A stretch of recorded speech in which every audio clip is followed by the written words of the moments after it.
네, 정부와 여당이 출퇴근 시간 도로 점검 시위를 금지하는 등 강력 대응에 나서기로 했습니다. 집회 신고 단계에서 해당 단체의 불법 전력을 검토하기도 했는데요. 기본권 침해라는 지적이 나오고 있습니다. 예, 6개월 만에 열린 국회 운영위는 시작부터 고상이 오가기도 했습니다. 오늘 정치권 이슈들 두 분과 이야기 나눠보겠습니다. 신지호 전 의원, 신경민 전 의원 나와 계십니다. 어서 오십시오. 안녕하세요. 네, 안녕하세요. 안녕하세요. 자, 당정이 이 불법 집회에 대해서 강경 대응 방안을 내놨습니다. 간략하게 좀 말씀을 드리면 과거에 불법 집회란 단체를 제한하는 것, 또 출퇴근의 시간을 제한하는 것, 소음 기준을 강화하는 등 또 경찰의 공권력 부분에 대한 개정 정도가 이제 들어가는 것 같은데 일단 두 분께서는 이 내용에 대해서 어떻게 생각하시는지 좀 다 동의를 좀 하시는지 여쭤보겠습니다. 이제 그 강경 대응이라는 표현도 이제 자주 쓰는데요. 저는 그 표현보다는요, 원칙 대응이 맞다. 법과 원칙에 따른 대응. 그러면 이제까지는 법과 원칙에 따른 대응을 했는가? 저는 그게 안 됐다고 생각을 하고요. 네. 이제 법과 원칙에 따른 대응으로 정상화를 하는 것이다. 이렇게 말씀을 드리겠습니다. 그리고 이게 집회 신고 단계에서 그 해당 단체 불법 전력 검토하면은 기본권 침해다 이런 지적이 있는데 이거는 뭔가 좀 잘못된 해석인 것 같고요. 네. 민주당의 이재명 대표가 이게 위헌적 발상이다 이렇게 얘기를 했는데요. 네. 저는 이 자유의 개념에 대한 좀 이렇게 몰리 이해해서 그러한 발언들이 나오는 게 아닌가 보여지는데 이 진정한 자유주의자는요. 본인의 자유가 소중하듯이 타인의 자유도 소중한다는 것을 정확히 알고 행동으로 옮기는 사람입니다. 내가 하고 싶은 거 타인에게 피해를 주더라도 그냥 마음대로 할 수가 있다. 그거는 사이비 자유주의자죠. 지난 그 민노총의 1박 2일 그 불법 노숙 집회 얼마나 많은 시민들의 불평과 그거를 끼쳤습니까? 통행의 자유를 침범했죠. 그리고 여러 가지 위화감을 조성해서 정서적인 불쾌감을 또 안겨줬죠.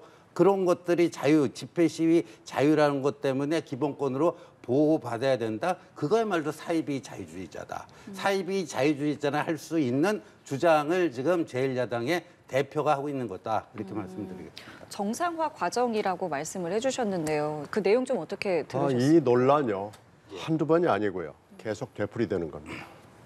우리가 60년대부터 이 집회 시위 가지고 계속해서 전 사회적으로 양쪽으로 나눠서 논란을 벌여왔어요. 그러니까 지금 그렇게 오래 갈 거 없이 이것만 놓고 보면 네. 그 민노총 집회가 왜 일어나게 됐는지를 그날 아침 그 전날까지 보면은 민노총 집회 그 자체만 놓고 보면은 약간의 무리함이 있지만은 그 전에 있었던 여러 가지 전차들을 보면은 열을 받게 만드는 거예요. 그러니까 이게 지금 노동정책 플러스 집회와 시위에 관련된 게 지금 결합이 돼가지고 굉장히 많은 여러 가지 일들이 벌어졌는데 그날 아침에 그 일이 벌어진 겁니다. 짧게 보면 그날 아침에 불편함이 있었던 건 맞아요. 그러나 전체를 조금 중기적으로 내지는 장기적으로 보면 여러 가지 문제들이 결합이 돼서 이렇게 나온 거고요. 그걸 기화로 삼아가지고 집회 시위 문제를 딱 이렇게 걸고 넘어진 거예요. 그러니까 국민 여론이 그날 불편했잖아. 이거 안 되잖아. 이거에 지금 편승하는 겁니다. 그러나 집회 시위에 관련된 이 문제는요. 결국은 정부가 이기지 못합니다. 이 문제는요. 토론을 해서 그러면 이것을 우리가 집회 시위를 신고제로 한 이유가 있습니다. 역사가 있습니다. 근거가 있습니다. 그리고 굉장히 여러 가지 우리 사회에 정치 사회적 논쟁이 있었습니다. 예. 이걸 깔고 얘기를 해야지 그날 아침을 딱 픽업해가지고 이렇게 나가는 것은 이게 너무 오버하는 거예요. 이게 불법 전력이 있는 단체 집회를 제한한다 이런 내용인데 사실 윤 원내대표는 기자들이 관련 질문을 하니까 이게 무조건 금지하는 건 아니고 공공질서 위협을 끼칠 게 명백한 경우에 제한한다. 그렇다면 이 불법과 명백한 위협이라는 그 기준이 어떻게 될까? 이 부분이 또 논란이 될 것 이런 같거든요. 거겠죠. 불법 전력이 있는 단체는 예를 들어서 이제 집회 시위 관련해 가지고 불법적인 폭력적인 행동을 한 게 있어서 법원에서 유죄 판결을 받아서 전과가 생긴 단체. 그런 단체가 또 비슷한 그 집회를 하려고 그러면 거기에 대해서는 좀 신중하게 또 꼼꼼하게 들여다보자. 원천적으로 불허하자는 얘기가 아니고요. 그런 전과가 있는 아니 그러니까 우리 성범죄자들 전자발찌 왜 채웁니까?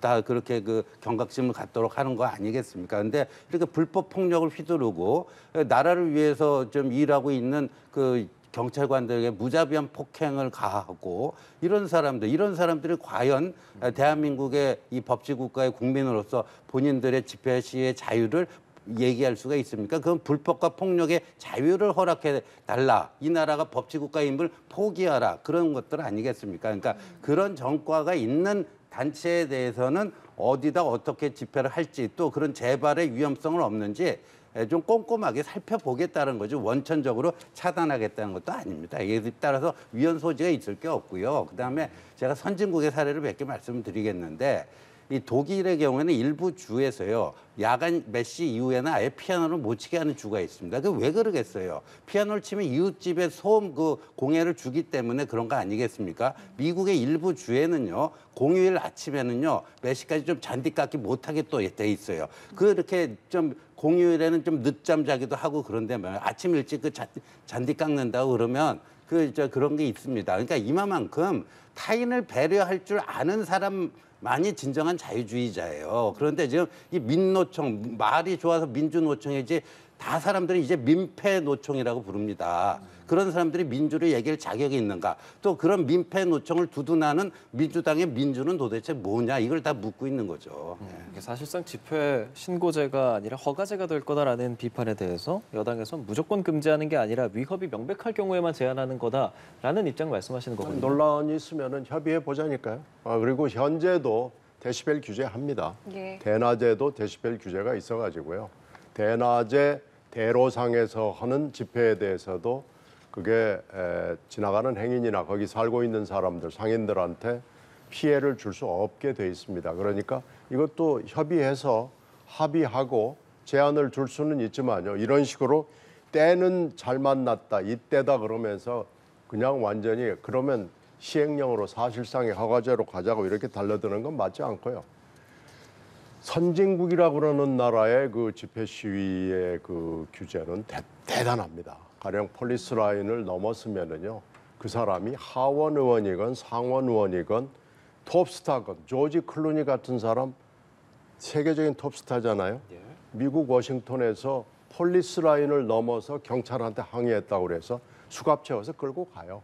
그러니까 이런 정도의 엄격한 규제는 할 수도 있는 거예요. 근데 그건 이제 집회 시위의 원천적인 규제, 허가제에 준하는 것으로 시행령을 고쳐가자는 쪽으로 지금 논의를 이게 말하자면 오버하는 겁니다. 이거요. 정부가 아무리 해도 못 이깁니다. 헌법상의 특히 헌법재판소의 결정으로 집회의 시기, 방법 이런 거 제한하지 못하도록 돼 있고요. 이미 우리가 60년대 이후 60년 동안 우리 한국 사회가 쌓아온 그 말하자면 노하우가 있고 지식과 경험이 있습니다. 그러니까 이렇게 함부로 시행령으로 뭔가를 이 기회에 때려잡아 보겠다는 발상은 맞지 않습니다. 그리고 이거 못 이깁니다. 그 헌법재판소 얘기 나서 제가 한마디만 사실관계 좀 정정하면요. 2009년에 이제 네. 그 일몰 후 일출 전까지 그 야간 집회 금지했던 게 헌법 불합치 판정을 받았잖아요. 네.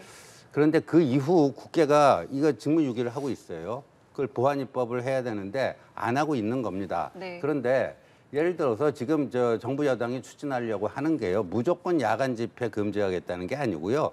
밤 12시부터 새벽 6시 이 심야 시간대. 이 심야 시간대는 모두들 다 휴식의 시간으로 들어가야 되는데 거기서 그냥 뭐 마이크 대고 쩌렁쩌렁 하고 그러면 그것도 정말 민폐 끼치는 거 아니겠습니까? 그런 정도로 한다는 것은 그건 헌법재판소의 결정에도 부합되는 겁니다. 그러니까 그때 그게 헌법 불합치 판정이 내려진 것 중에 하나가 과잉 금지 원칙 위반이에요. 지나치게 포괄적으로 금지를 해놨다. 일몰 후 일출 전까지. 그렇지만 딱 어떤 시간을 딱 제한해서 이렇게 하는 것은 국회가 해야 될 일이다. 네. 오히려 권유하고 있는 겁니다. 알겠습니다. 이 부분은 뭐 계속 논의가 되고 있는 거니까요. 앞으로 좀 어떻게 될지 지켜보겠고 어제 있었던 국회 운영위 이야기해 보겠습니다. 뭐 여야가 참 현안마다 충돌을 했고 특히 이 내용이 좀 부각되고 있는데요. 어떤 내용인지 함께 보시죠. 선의에 기댄 가짜 안보, 평화. 왜 돋보이기 위해서 과거를 폄하하고 군을 폄하합니까? 이러한 보고서를 쓸 때는 거짓말을 하지 말아야 되는 거죠. 과연 북한에 비핵화 의지가 있었느냐? 없었습니다. 따라서 이것은 북한의 말씀하실 때 선의에만 가만히 기댄 계세요, 예. 가짜 평화라는 말을 제가 할 수 있다고 생각을 합니다. 저는 거짓말이 아니라고 생각합니다. 김병주 의원님이 자, 제 김병주 말을 의원님. 거짓말이라고 했습니다. 이게 싸우자는 게 아니고 뭡니까? 네, 대통령실을 상대로 이제 6개월 만에 운영위가 어제 열렸는데 그 과정에서 있었던 이야기입니다.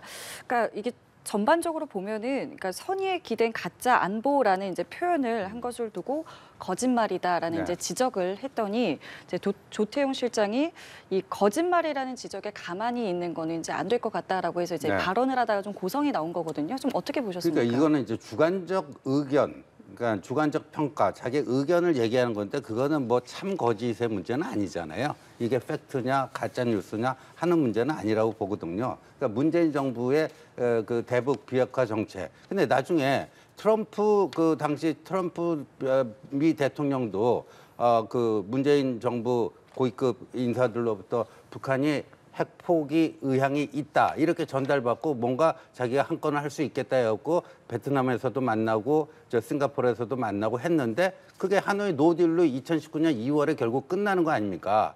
그래서 나중에 그렇게 북한의 핵 비핵화 의지, 핵포기 의지가 있다고 자기한테 얘기한 문재인 정부에 대해서 불신을 갖게 됐다. 이게 이제 당시 그 트럼프 정부 고위직에 있었던 사람들의 증언입니다. 예. 그러면 그런 것들이 있기 때문에 문재인 정부가 김정은이 겉으로만 립서비스 차원에서 뭐 우리는 뭐 핵 뭐 포기할 수 있다 이렇게 얘기한 걸 그냥 너무 쉽게 믿어버린 거 아니냐 이렇게 주관적 평가를 한 거예요. 네. 이걸 가지고 왜 참 거짓의 문제로 얘기를 하고 뭐 그거를 뭐 철회하라 하는 것은 암만 야당 의원이라도 그렇지 저건 본인의 권한을 넘어서는 거죠. 내용적인 측면에서는 그렇게 지적을 해주실 수 있는데 지금 또 야당에서는 태도에 대한 지적도 좀 어떤 있었어요. 태도를 그러니까 왜 막- 고성을 지르느냐. 네. 이 자리가 어쨌든 국민에게 보고하는 자리인데 고성은 옳지 않다라고 한 부분에 대해서는 그럼 어떤 생각하고 계세요? 지금 좀 약간 그 조태영 안보실장의 이게 조금 높아지긴 했어요. 고성을 질렀다라는 표현은 정확한 표현은 아니고요.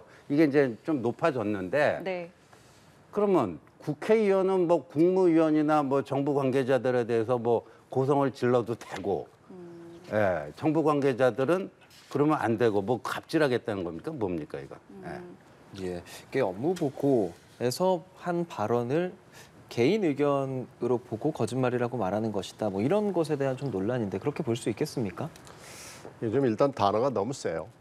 단어를 이렇게 쓰는 것은 아무리 전 정부라고 그러지만 전 정부는 뭐 우리나라 정부 아닙니까? 뭐 적국의 정부입니까? 이렇게 하는 것은 맞지 않고요. 그리고 조태용 실장이라는 사람이 어떤 사람입니까? 평생을 외교관을 한 거예요. 그리고 청와대 근무도 몇 번 있었고, 그리고 이제 청와대 근무나 이 외교관으로서 일했던 게 윤석열 정부나 국민의힘 정부 시절에만 일했던 거 아닙니다. 정권 교체에 따라서 왔다 갔다 하면서 했던 사람이고요. 그리고 직전에는 비례의원도 했어요. 그러니까 여러 가지 경험을 했던 외교관이고 주미대사도 했고 또 청와대 경험도 있고 지금 현재 직함도 있는 거고 이렇게 봤을 때 그리고 조태용 이 실장이라는 개인적인 성정으로 봐서는 지금 이 정도면 고함이 아니고 완전히 이 벼락 같은 소리를 친 겁니다. 이분 이렇게 큰 소리로 얘기 못하는 분이에요. 그러니까 이게 지금 대통령실의 분위기를 나타내는 겁니다. 그러니까 이렇게 해서는 안 되고요. 글쎄 더군다나 이게 지금 외교 중에서도 북한 문제를 다루는 외교를 가지고 얘기를 할 때 이렇게 얘기하는 게 적절치가 않습니다. 매우 적절치 않은 모습이 어저께 운영위에서 북한 외교를 놓고 대북 외교를 놓고 벌어졌기 때문에 이 부분은 좀 잘못된 것 같아요. 국민들이 보기에 매우 실망스럽습니다. 태도와 내용 모두가 잘못됐다고 보고 계시는 겁니까? 예, 알겠습니다. 상임위 곳곳에서 사실 또 이런 얘기뿐만 아니라 후쿠시마 오염수 시찰단 이 활동을 놓고의 공방도 상당히 치열하거든요. 들러리 서는 거냐 아니다 이게 정치 성동하는 거냐 여야의 이 다툼이 지금 꽤나 오래 지금 진행되는 것 같습니다. 신조호 의원님 이제 일본에 다녀오시고 네. 일본에서 이제 뭐 정상들 만나는 데도 함께 하시면서 분위기 좀 이렇게 보셨잖아요. 이런 논쟁들 어떻게 보고 계십니까? 근데 이제 문재인 정부 시절에 이 후쿠시마 오염수 문제에 대해서 어떤 입장이었는가? 2021년 4월에 정의용 외교부 장관이 국회 본회의 답변에서 상임위 답변도 아닙니다. 국회 본회의 답변에서 그 당시에 질의자가 민주당 의원이었어요. 예. 후쿠시마 오염수 그 방류 문제 문재인 정부의 입장이 뭐냐? 네. IAEA 검증에서 뭐 통과한다면 우리도 거기에 대해서 굳이 반대할 생각 없다. 네. 그러니까 그리고 그 대신 우리가 IAEA 검증하는데 그걸 들어가야 된다. 이렇게 얘기를 했어요. 그런데 지금 와서 이 민주당이 정반대 얘기를 하고 있잖아요. 그래서 2021년 4월에 정의용 외교부 장관의 그때 국회 답변을 얘기했더니 개인의 돌출 발언이래요. 아니 문재인 정부의 장관들은 국회 본회의 나가서 하는데 개인 의견을 그렇게 돌출적으로 하는 사람들입니까? 이거는요 문재인 정부를 욕하는 거예요. 자기들 그 억지 논리를 피기 위해서, 억지 주장을 피기 위해서 사실상 자기들의 정부였던 문재인 정부가 얼마나 엉망진창이었는가를 스스로 고백하는 것뿐이 안 되거든요. 그리고 지금 그 우리 이제 시철단 이제 내일 오게 예. 되는데요. 그 단장으로 가 있는 원자력 안전위원회 유국희 단장이라는 예. 분은요. 문재인 정권 때 임명된 분입니다. 문재인 정권 때 임명된 분이에요. 그러니까 그 분이 뭐 와서 또 어떻게 보고를 할지 뭐 좀 중간 보고를 몇 번 했습니다만 네. 어제까지는 뭐 계획한 것은 다 봤다. 예. 다 봤다 이렇게 얘기를 하고 있고요. 그렇습니다. 그래서 저는 이거는 한마디로 이제 민주당에 그냥 닥치고 반윤 선동을 하기 위한 그냥 뭐 과학적 근거, 자신들의 논리적 일관성도 다 포기하고 어떻게든지 윤석열 정권 물고 뚫어 하기 위한 그 뭐 정치 공세에 불과하다 이렇게 봅니다. 네. 저는 이 대목에 대해서는 일정 부분 신 의원 얘기가 지적이 맞아요. 그 당시에 정의용 장관이 외교부 장관이 국회에서 그런 답변을 했습니다. 그런데 그때 국힘당이 엄청나게 반발을 했어요. 근데 지금은 국힘당이 민주당의 입장이 되고 민주당이 국힘당의 입장이 되고 지금 반대가 됐어요. 그러니까 이 대목은요. 두 당이 다 틀렸습니다. 이렇게 가면 안 됩니다. 후쿠시마 오염수 문제는 그렇다고 그래서 뭐가 본질이 달라진 게 아니에요. 후쿠시마 오염수 문제는 위험한 거예요. 이건 일본이 잘못한 거예요. 일본이 지금 1,060개가 넘는 그 탱크에다가 오염수를 보관하고 있습니다. 여기에 돈이 많이 들어가요. 그러니까 이걸 방류하겠다는 거예요. 근데 그 오염수는 균질하지 않습니다. 오염수를 재활용하면서 아주 오염이 심하게 돼 있는 것도 있고 오염이 약하게 돼 있는 것도 있어요. 그러니까 랜덤 샘플링으로 이 오염수를 측정하지 않는 한 아무도 여기에 대해서 일본까지 포함을 해서 누구도 신이 아닌 한 이 오염수의 본질에 대해서 위험도에 대해서 알 수가 없습니다. 이런 상황에서 일본이 하겠다는 거예요. 지금 날짜까지 거의 받아놓고 있는 상황이에요. 여기에 우리가 시찰단을 보내가지고 그 장비 좀 보고 와가지고 뭔가 우리로서 결론을 내겠다고 하는 건 맞지 않습니다. IAEA요? 이것은 원자력 산업을 진흥하는 국제기구입니다. 이 일에 맞지 않는 기구입니다. 저는 그 당시 정의용 장관의 얘기에 대해서 틀렸다고 얘기했습니다. 이건요, 후쿠시마 오염수의 문제는 국힘당도 틀렸고 민주당도 틀렸고 입장을 바꾼 것도 틀렸고 다 틀렸습니다. 이것은 한국의 입장에서, 국민의 입장에서, 수산업자의 입장에서, 농산물의 입장에서 이것은 결정을 해야 됩니다. 지금까지 된 건 잘못 가고 있는 겁니다. 이게 우리 입장에서 우리가 검사하고 검증하는 게 현실적으로 가능하겠습니까? 지금 일본이 절대 그걸 허용하지 않죠. 그러니까 일본에게 대해서 일본 당신들이 잘못하고 있는 거다라고 얘기를 할 수 있어야 됩니다. 시찰단을 보낸 결정도 저는 잘했다고 생각하지 않습니다. 이게 명분만을 주는 것이 되는 거죠. 신조전 예, 제가 좀 말씀드리면요. 우리도 이거를 방류를 합니다. 중국도 합니다. 우리도 동해 쪽으로 하고 있고요. 중국도 이거 원전이라는 데가 이게 냉각이 필요해서 다 물 그 바다 옆에 많이 지어놨는데 중국도 이거를 방류를 하고 있습니다. 그 후쿠시마 쪽에서 나오는 거랑 중국 쪽에서 나오는 거랑 어느 방류된 물이 우리 인체에 더 해로운가? 민주당 그거 한번 따져봤는지 좀 묻고 싶어요. 예, 그리고 이 IAEA가 그거를 진흥하는 기구이기 때문에 뭐 그냥 대충 그냥 이렇게 넘어가서 문제가 있는 것도 방류하도록 할 것이다. 그럼 G7 요번에 성명 못 보셨습니까? 거기에 IAEA 검증에 따른 그런 조치에 대해서 지지한다. 이게 있습니다. 그리고 중국이 그 알프스라고 하는 그걸로 네. 일단 한번 거르잖아요. 예. 근데 뭐 세슘을 비롯해 갖고 수십 가지가 이제 이게 안전치 이하로 뭐 걸러진다고 하는데 안 걸러지는 게 있어요. 그게 이제 삼중 수소예요. 예. 그래서 이제 일본 측의 설명은 그거는 안 걸러지지만 알프스로 그 대신 이거 농도를 굉장히 낮게 해갖고 10개 만들어가지고 기준치 이하로 만든 것을 흘려보내겠다 하는 거예요. 근데 그것조차도 안전한지 여부는 우리가 정확하게 따져봐야 됩니다. 거기에는 어떠한 무슨 주관적 판단이나 정치적 그 의도가 개입하면 안 되고 오로지 과학. 근데 중국 쪽에서 흘러나오는 그것이요. 삼중수소가 후쿠시마에서 그 측정된 것보다 10배 이상 많아요. 그러면 이거 보자고요. 그 후쿠시마 그서 방류하는 거는요. 알래스카 지나가고 저 캐나다 캘리포니아 해갖고 저 한 바퀴 남태평양 돌아갔고요. 이 우리 동해바다 들어오는데 4년 6년 걸려요.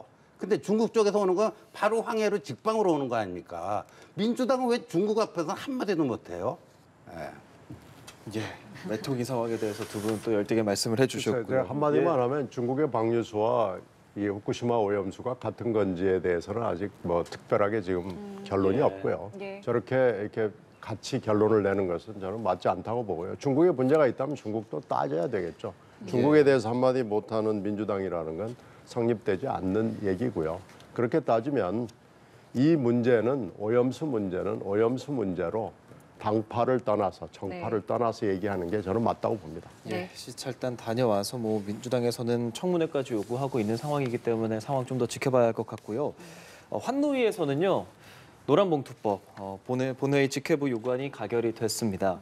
양국관리법, 방송법 이런 것 등등해서 사실 여당에서는 이게 거대 야당의 입법 독주라고 말을 하는데 그럼에도 불구하고 이번에 진행을 시켰단 말이죠. 배경에 대해서 좀 먼저 들어보겠습니다. 뭐 입법 독주는 아니고요. 20대 국회에 들어와 가지고 법사위에서 모든 법을 브레이크를 잡아가지고 풀리지 않기 때문에 지금 이런 법을 만들어 놓은 거예요. 그래서 법사위의 어떤 그 위상을 좀 약화시킨 거니까 그건 뭐 입법 독주는 아니고요. 노란봉투법이 과연 뭐 어떤 법이냐라는 거 가지고 얘기를 하는데 노란봉투법 때문에는 뭐 나라가 망하는 것처럼 지금 경제단체들이 얘기를 하거든요. 근데 실제로 우리나라 노조 조직률이 12% 정도에 왔다 갔다 합니다. 그리고 그러니까 나머지 88%는 노조 자체가 없는 거고요. 노조가 있는 곳에서도 합법 파업은 거의 불가능합니다. 합법 파업을 하는 것은 글쎄요. 가능하다고 법에 돼 있긴 한데 그 법을 다 따져서 합법 파업을 하는 것이 거의 불가능한 상태이기 때문에 그건 뭐 매우 어렵고요. 그리고 불법 파업을 한다고 할 경우에 사실은 이 손해배상 때문에 정신없거든요. 이게 심할 경우에는 몇백억의 손해배상이 나와서 사실은 폐가 망신하는 경우 내지는 목숨을 버리는 경우가 굉장히 많고요. 이게 이제 원청이냐 하청이냐의 문제 때문에 그러는데 엄청나게 많은 사람들이 이 문제 때문에 골병이 들어가고 있어서 이게 과연 나라를 망하게 하는 법이고 기업을 망하게 하는 법인지 그렇다면은 우리가 선진국이라고 하는 나라에서는 그럼 어떻게 하고 있는지 한번 물어볼 필요가 있습니다. 그럼 선진국이 다 망했나요? 그러니까 이것도 여야가 협의를 해서 정부하고 앉아서 얘기를 해서 이것까지는 우리가 선진국의 기준이나 스탠다드에 맞춰야 된다 하는 걸로 협의와 합의를 했으면 참 좋았을 텐데 이렇게 되지 않고 지금 한 10년 가까이 흘러간 겁니다. 선진국 얘기하셨고 영국의 그 대처수상이 철의 여인이다 이런 별명을 받았잖아요. 그다음에 침체에 있는 영국을 다시 부흥시킨 그런 철의 여인이다. 근데 대처수상하면 떠오른 게요. 영국이 그 좌파 노동운동 세력이 무척 셌어요. 그래서 뭐 병원에서 장례식장 거기 일하는 근로자들이 파업을 하고 그래갖고 길거리에 뭐 쓰레기도 안 치우고 있고 뭐 시체도 뭐 이렇게 있고 아주 좀 암울한 나라였는데 그걸 이제 대처 수상이 짓고 나오고 10년 만에 싹 바꿔내는데 그 첫 번째 사례가 석탄 노조 뭐 이런데요. 그 불법 파업을 하는데 그걸 그냥 온정주의로 대하지 않고요. 근데 대처가 그런 불법 파업을 바로잡는 그 수단이 뭐였냐면요. 그 손해배상 소송이었습니다. 손해배상 소송이었어요. 예. 그걸 통해서 그런 식의 그 암울했던 영국을 다시 부흥을 시킵니다. 그리고 영국 국민들이 거기에 대해서 다 박수를 쳐갖고 그 보수당이 10년 이상 이렇게 집권을 하게 되는 겁니다. 그런데 지금 민주당이 하는 노란봉투법은요. 그런 거를 못하게 하는 거예요. 그런 거를. 오히려 불법 파업에 면죄부를 줘가지고 거기에 대해 손해배상 소송을 못하게끔 만드는 거 아닙니까? 그러니까 아까 우리 첫 번째 주제인 그 민폐노총이라고 제가 표현했지만 그런 것들을 오히려 또 조장하는 불법 파업 조장하는 건데 그럼 가뜩이나 지금 우크라이나 전쟁 이것 때문에 글로벌 경기가 안 좋아하고 우리 경제도 지금 민생이 안 좋은데 그걸 더 그냥 더 구렁텅이로 몰아 넣으려고 하는 거 아니냐 예, 이런 생각이 듭니다. 이게 윤 정부 들어서 4번째 직회부인 거고 만약에 여기서 야당이 표결 처리까지 강행하게 되면은 저희가 어디선가 또 많이 본 듯한 여러 차례 질문을 드렸던 이 대통령 거부권과 관련된 고민을 또다시 해야 되는 상황인데요. 이렇게까지도 가겠습니까? 아니 민주당이 이걸 지금 밀어붙이려고 그러는 것 같아요. 밀어붙이려고 그러는 것 같고 그 예. 민노총과의 연대를 이런 걸 통해서 분명히 하려고 하는 것 같습니다. 네. 예, 그래서 저는 그렇게 되면 뭐 대통령이 제2 요구권을 네. 행사할 수밖에 없을 것이다 이렇게 봅니다. 행사할 수밖에 없을 것이다. 알겠습니다. 이 부분도 뭐 역시나 어떻게 상황이 되는지 계속 지켜봐야 될 것 같고요.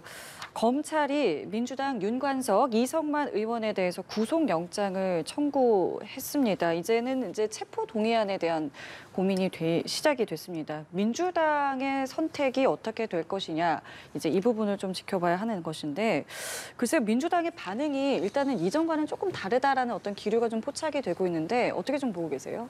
뭐 이미 민주당원이 아니니까요. 탈당을 했으니까요. 네, 탈당을 했으니까. 그리고 원래 체포동의안은 당론으로 정하지도 않고요. 당론으로 또 정해봐야 실효성도 없습니다. 이게 비밀 투표이기 때문에 예. 누가 어떻게 결정을 했는지 전혀 알 수가 없죠. 그러니까 이건 민주당이 뭐 가타 부타 뭐 방향을 정하고 이런 얘기를 하지도 않을 뿐더러 할 필요도 없고 할 수도 없을 겁니다. 그래서 이것은 아마 흘러가는 대로 본회의 보고되고 6월 중에 네. 결국은 투표에서 동의안 여부를 하게 될 텐데요. 결국은 판사가 결정을 하게 되겠죠. 지난번에 국민의힘 하영재 의원 경우처럼 동의가 되고 판사가 그걸 기각을 네. 했잖아요. 네. 그건 판사가 기각이냐 아니면 구속을 할 거냐 여부를 결정하게 되는 수순으로 갈 수밖에 없는 거고요. 결국은 아마 이제 법무부 장관이 국회에 와가지고 두 의원의 혐의에 대해서 보고를 하게 될 텐데요. 그렇겠죠. 한동훈 장관이 어떻게 설명을 하느냐, 그 의원들에게 국회에게 어떻게 어필을 하느냐에 달려 있다고 봐야 됩니다. 예.